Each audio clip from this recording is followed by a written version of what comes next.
Hello दोस्तों, तो स्वागत है आपका हमारे यूट्यूब चैनल ये एक्सप्लेन में। और यह है सुपर काउंट ध्रुव की कॉमिक्स सीरीज राजनगर रक्षक सीरीज का पहला कॉमिक्स। तो चलिए इस कॉमिक को स्टार्ट करता है।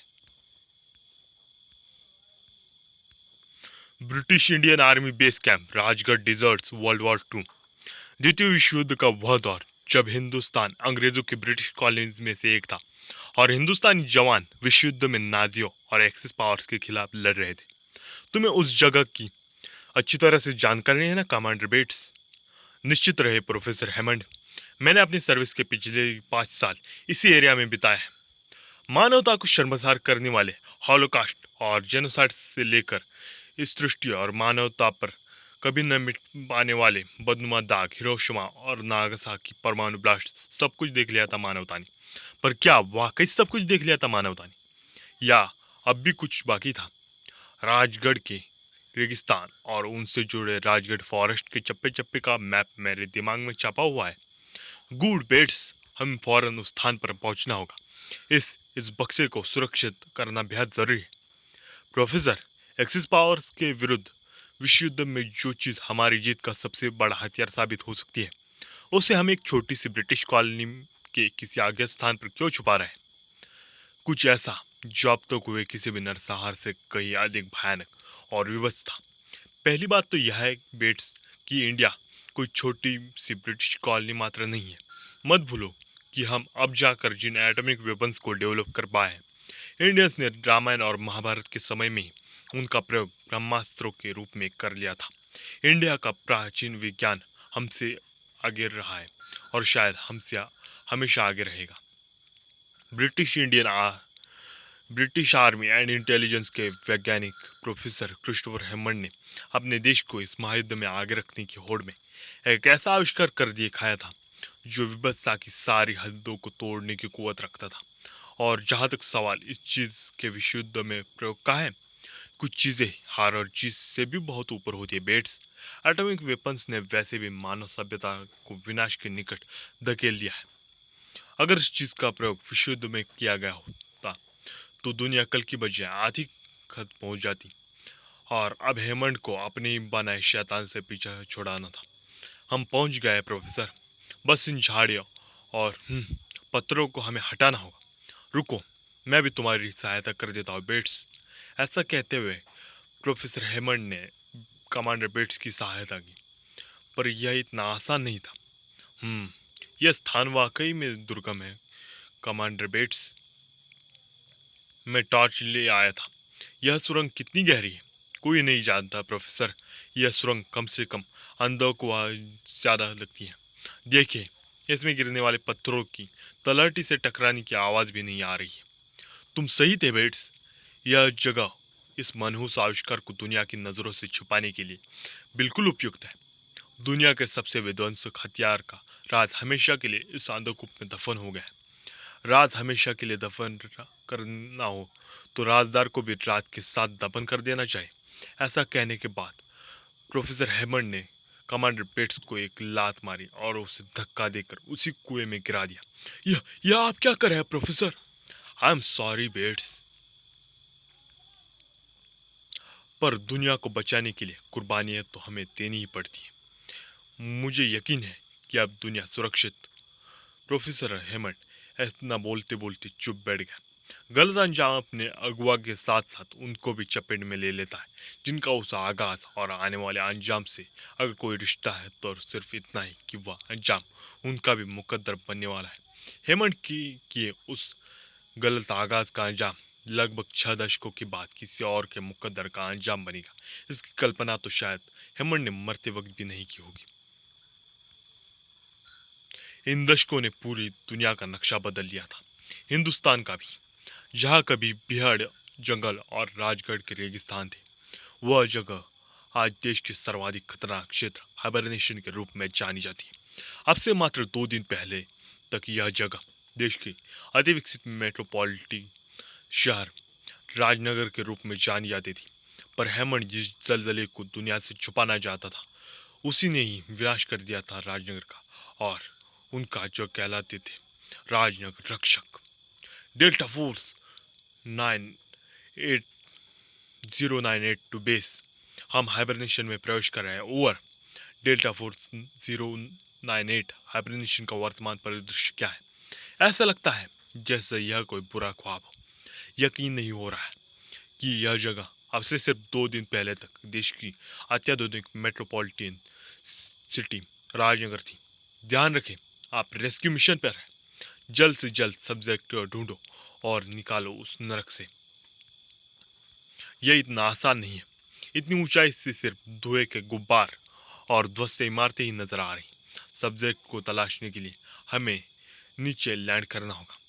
बिल्कुल नहीं डेल्टा फोर्स, यह एक आत्मघाती कदम होगा। तुम ऊपर से ही सर्कुलेट करते रहो। सब्जेक्ट खुद ही तुम तक पहुंचने का कोई तरीका निकालेगी।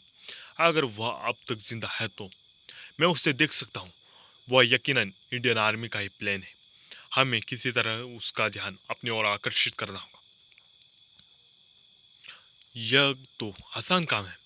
हम ह्यूमनॉइड के एनर्जी ब्लास्ट में हमारे पर कच्चे उड़ने से पायलट का ध्यान जरूर हम पर आ जाएगा। रेनू, उसके आगे से हट जाओ। पीटर को छोड़कर नहीं करीम। वुडूम। जहाँ पर हम देखते हैं कि किसी ने एक लेजर बीम की मदद से उस आने वाले ह्यूमनॉइड पर हमला कर दिया होता है। और वो कोई दूसरी नहीं होती, वो होती है ध्रुव की बहन श्वेता। श्वेता वहाँ पर आ चुकी होती है और साथ ही में उसने पीटर और साथ ही में करीम और रेनू को भी बचा लिया होता है। जिसके बाद हम देख पाते हैं कि रेनू के कहने के बाद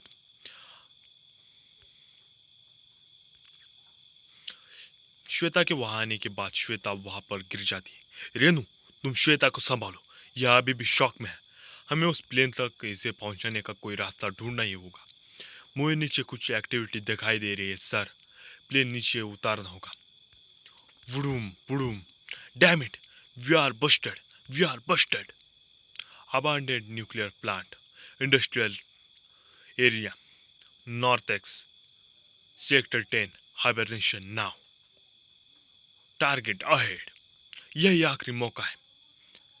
एक्सटर्मिनेट इन 0, 5, 4, 3, 2। शायद मेरे पास 2-3 सेकंड से भी कम समय है इस मेन हॉल के ढक्कन को हटाने के लिए। 1। वुडूम। इस मेन हॉल में कूदकर इन ह्यूमनॉइड्स के एनर्जी ब्लास्ट के यहाँ फैली ज्वलनशील गैसेस के संपर्क में आने से होने वाले जबरदस्त ब्लास्ट से बचने के लिए, जो आसपास कई किलोमीटर में आने वाली हर चीज के पर कच्चे उड़ा देगा। पर खतरा अभी भी टला नहीं है। जब तक ज्वलनशील गैसेस गटर में है, मुझे पानी के नीचे ही रहना होगा और मुझे आगे बढ़ना होगा। अनगिनत रसायनों से दूषित यह गटर का पानी ना जाने मुझ पर क्या प्रभाव डालेगा, पर फिलहाल जान बचने का एक ही रास्ता है। इस गटर के अगले एग्जिट पॉइंट तक मुझे चलना होगा। North x sector 11 now. Count force को मैंने यही छोड़ा था। पता नहीं उन्हें श्वेता मिली या नहीं। सुबुक सुबुक। श्वेता, तू ठीक तो है ना? भैया। सुबुक सुबुक। जहाँ पे हम श्वेता और ध्रुव का भाई बहन मिलाप देख पा रहे हैं, उसने सबको खत्म कर दिया भैया। रेनू, पीटर, करीम, कोई नहीं बचा। और रब, तुम्हारी बारी है। ऐसा कहने के बाद श्वेता अपनी आंखों से लेजर बीम का इस्तेमाल करती है। श्वेता, यह क्या हो गया है तुझे? तुम्हारा सवाल यह होना चाहिए कि हम तुम्हारे साथ क्या करेंगे।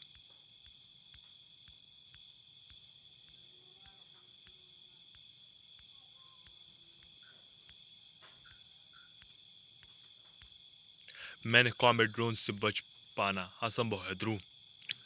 मनसैगो राजनगर, यह तुम्हारी जिंदगी की सबसे बड़ी हार होने वाली है। ऐसे बोगस डायलॉग्स हर विलन बोलता है मार खाने से पहले। एक्चुअली ऐसे डायलॉग सुनने के बाद विलन की दुगनी पिटाई करने का मन करता है। सो मूड बनाने के लिए थैंक्स श्वेता। अगर तुम्हें लगता है कि तुम्हारा हास परिहास और चार्म इन ड्रोन्स को मार दे सकता है तो तुम्हें सिर्फ निराशा ही मिलेगी। इन ड्रोन्स की माइक्रो आर्टिफिशियल इंटेलिजेंस प्रोग्रामिंग में तुम्हारी डिटेल्स फिक्स हैं भैया। इनके डीएनए सैंपलर तुम्हारी लोकेशन 5 किलोमीटर के रेडियस में कहीं से भी ट्रेस कर सकते हैं। इन ड्रोन्स की गति बहुत तेज है। पार्क की घास पर मेरे स्केट्स इनकी गति का मुकाबला नहीं कर सकते। लेकिन पार्क में एक चीज़ ज़रूर है जो इनका मुकाबला करने में मेरी मदद कर सकती है। बस मुझे उस तक पहुंचना होगा। बेकार की भागदौड़ करने से कोई फायदा नहीं है ध्रुव। तुम इनकी जेट स्पीड को मात नहीं दे सकते। अरे तुम रुक क्यों गए?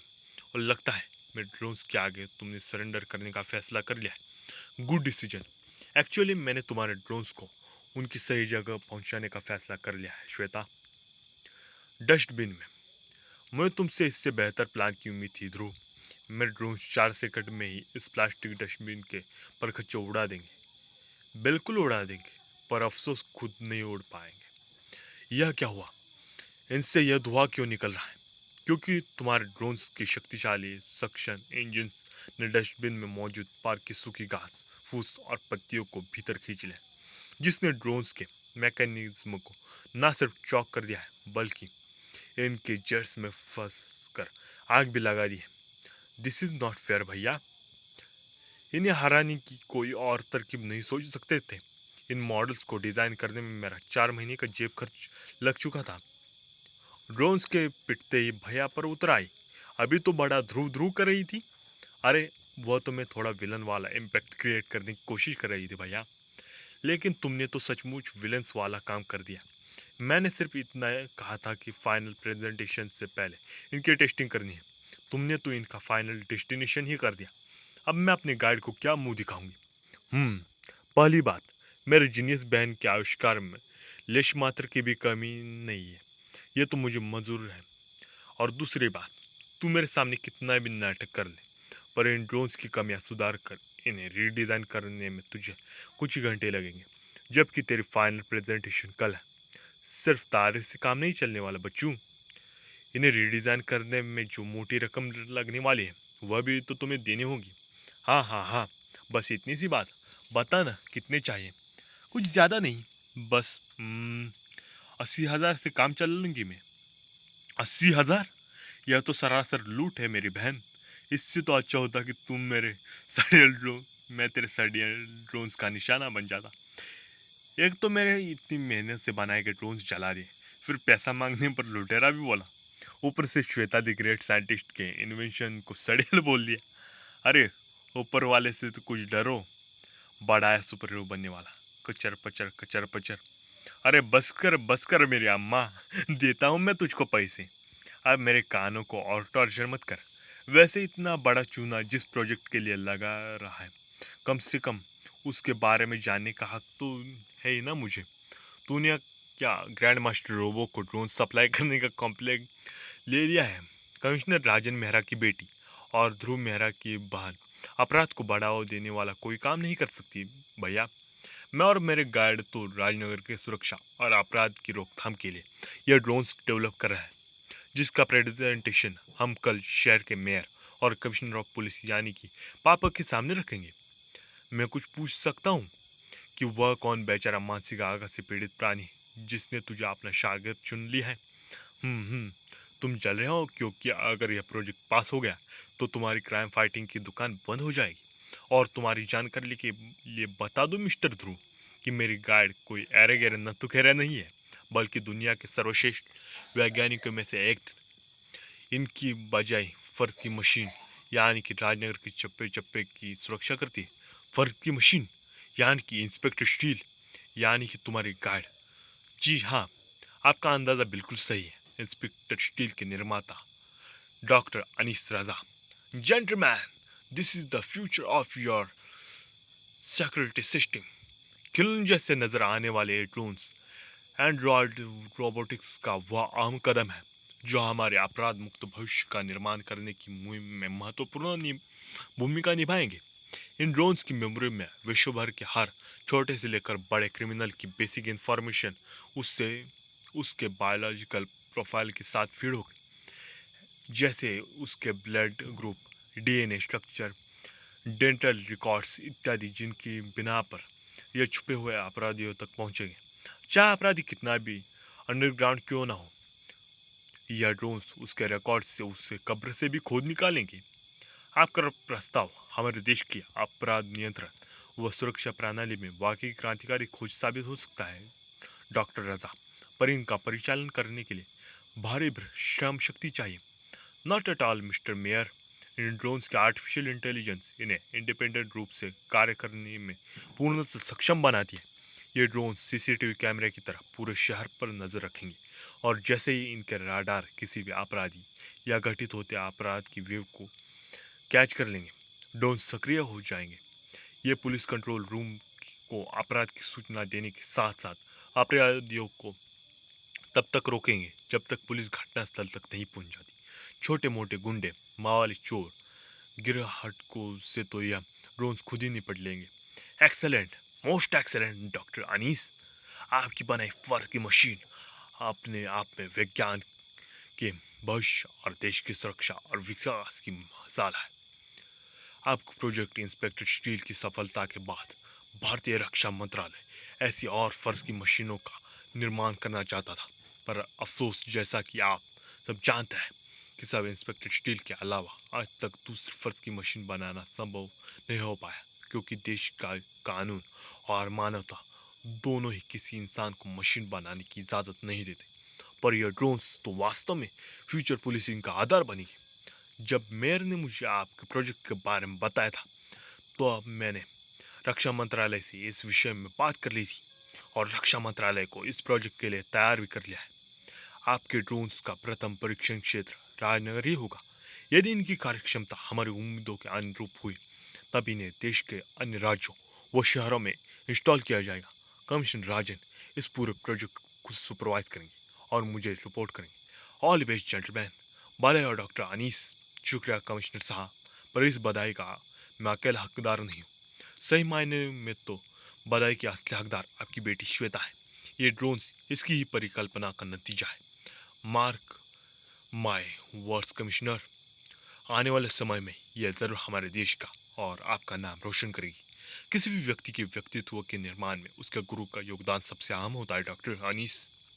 जब श्वेता को आपके जैसा गुरु मिल गया है, तो मुझे यकीन है कि ये आपकी बात जरूर सच साबित करेगी। Oh come on both of you. मेरी तारीफ आप लोग बाद में करना, अब बहुत काम बाकी पड़ा है। सबसे पहले ड्रोन्स को ब्लूप्रिंट्स रिवाइज करना है। भाई के सामने तो ये मशीन 1 मिनट भी नहीं टिकी। हमें इनके स्टैंडर्ड्स रिसेट करने, इनके फीचर्स रीडिज़ाइन करने होंगे। इन्हें इस लायक बनाना होगा कि ये भैया से भी मात ना खाए। तभी तो ये वो या दूसरे सुपर विलन्स का सामना करने में सक्षम होंगे। बक बक बक बक। मेरी नन्ही मुन्नी बेटियाँ पता ही नहीं चला कि कब इतनी बड़ी और समझदार हो गई। ईश्वर तुम्हें सफलता दे मेरी बेटी। स्पेशल कॉल, यह तो सिर्फ एक ही शख्स करता है, और वह भी बेहद इमरजेंसी में। कमिश्नर यार, इमरजेंसी है कमिश्नर। राजनगर बॉर्डर्स पर ब्रिटिश कार्गो पर हमला हुआ है। हमलावरों को इस फ्लाइट की जानकारी पहले से ही थी। वे पूरी तैयारी के साथ आए। व्हाट? ब्रिटिश कार्गो के राजनगर लाए जाने की इंफॉर्मेशन तो हाईली कॉन्फिडेंशियल थी। यह लीक कैसे हुई? This is impossible. Inside job commissioner. फिलहाल मेरे लिए क्या निर्देश है? यह हमारे देश और राजनगर की इज्जत का सवाल है। मैं तुम्हें विशेष अधिकार देता हूँ। ब्रिटिश कार को सही सलामत अपने गंतव्य तक पहुंचना चाहिए। Point noted sir. Over and out. जिसके बाद हमें पता चलता है कि जो स्पेशल कॉल होती है वो इंस्पेक्टर स्टील द्वारा की गई होती है, और इंस्पेक्टर स्टील वहां से ब्रिटिश कार्गो को बचाने के लिए पहुंच चुका होता है। Height 37,000 feet. Air pressure under control. Target distance 1000 feet. Number of opponents 5. High power magnetic boots activated. Voice megaphone activated. Last and final warning. अपने जेट्स फौरन लैंड करो और शांति से सरेंडर कर दो, वरना दूसरा मौका तुम्हें नहीं मिलेगा। ये जेट्स कार्गो प्लेन को घेरे हुए हैं। अगर इनके वार इस प्लेन को लग गए तो यह क्रैश हो जाएगा। पायलट प्लेन की एयरबेस की ओर ले जाने की कोशिश कर रहा है, उसे रोकना होगा। प्लेन को यही सर्कुलेट कर रहा हूँ। पायलट, नीचे घना जंगल है और आसमान में अटैकर्स।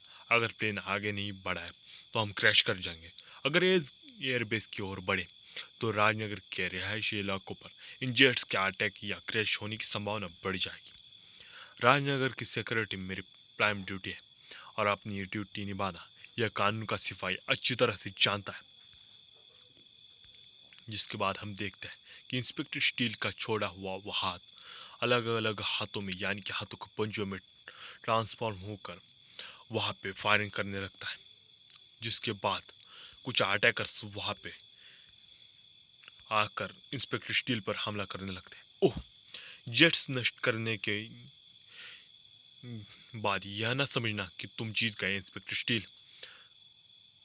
ग्लैडिएटर गैंग उड़ने के लिए जेट्स का मोहताज नहीं है, लेकिन तुम अपने 650 किलो के डिब्बे को हाँ में रखने के लिए इस प्लेन के मोहताज हो, जो कि अब हमारे जेट्स के मलबे के साथ ही नीचे गिरकर कबाड़ बनने वाला है।